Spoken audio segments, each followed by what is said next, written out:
పోతాను వైద్యుని దగ్గరికి, నాకు జబ్బే లేనప్పుడు నేను పోను కదా. అందుకోసమే ఆయన చెప్తున్నాడు, ఇది మందు అంటే మందు కాదు, ఇది ఎలాంటి మందు, ఇది నీకుండబడేటువంటి భవరోగం. భవము అంటే ఏంటి? పుట్టుక. ఇంకా భవము అంటే ఉన్న దాని నుంచి వేరే దానికి మారేటువంటి విధానము ఏదైతే ఉన్నదో అది. అలాంటి రోగం ఉన్నది నీకు. అలాంటి రోగము ఉన్నది అనేటువంటి దానిని నువ్వు ఎప్పుడైతే గుర్తెరుగుతావో అప్పుడు మాత్రమే ఈ మందు దగ్గరికి వస్తావు. అందులో ఈ మందు ఎలాంటిది? పరిపూర్ణ బోధమంత్రం. దానికి ఏదైతే ఉన్నదో ప్రిస్క్రిప్షన్ లో అది నీట్గా రాశాడు అనుభవానందుడు.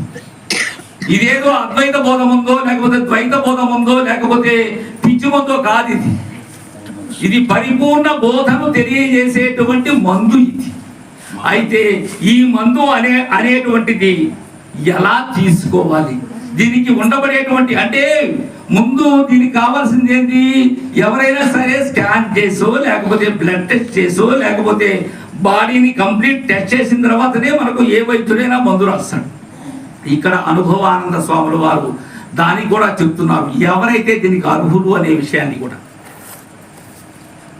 మందు కొనాలంటే నీవు ముందుగా సద్గురుని చేరి, మందు కొనాలంటే నీవు ముందుగా సద్గురుని చేరి, మందు కొనాలంటే నీవు ముందుగా సద్గురుని చేరి, మందు కొనాలంటే నీవు ముందుగా సద్గురుని చేరి, సందేహముల పాడి సనుమత ధనము పెరగవలెను, మనంటే మందు కాదురా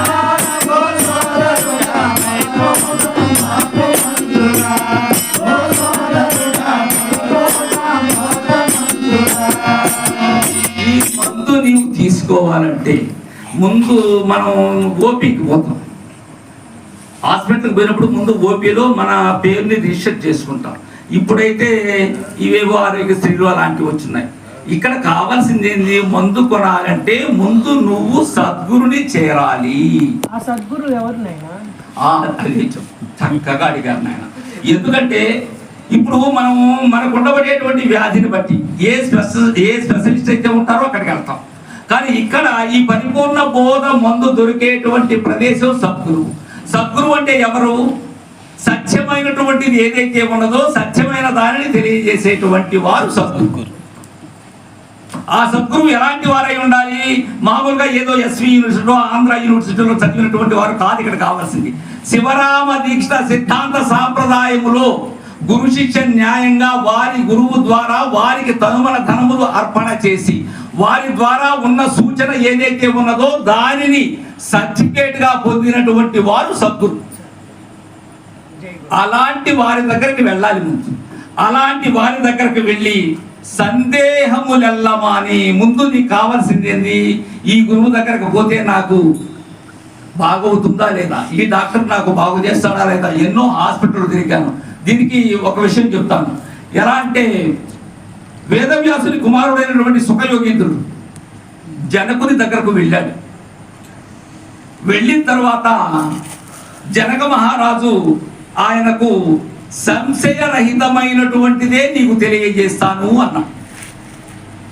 అంతకుముందు జనకుని పరిస్థితి ఎలాంటిదంటే, నాకు మోక్షాన్ని ఒక్క రోజులో తెలియజేసేటువంటి వారు కావాలి అనేటువంటి ప్రకటన ఇచ్చారు.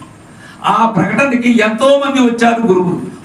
గురువులందరూ కూడా తనుమల ధనాల్ని ఆయన దగ్గర తీసుకున్నారు.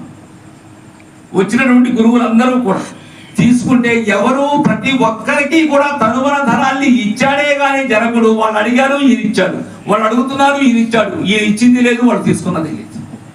అడగడము సరే అనడం అంటే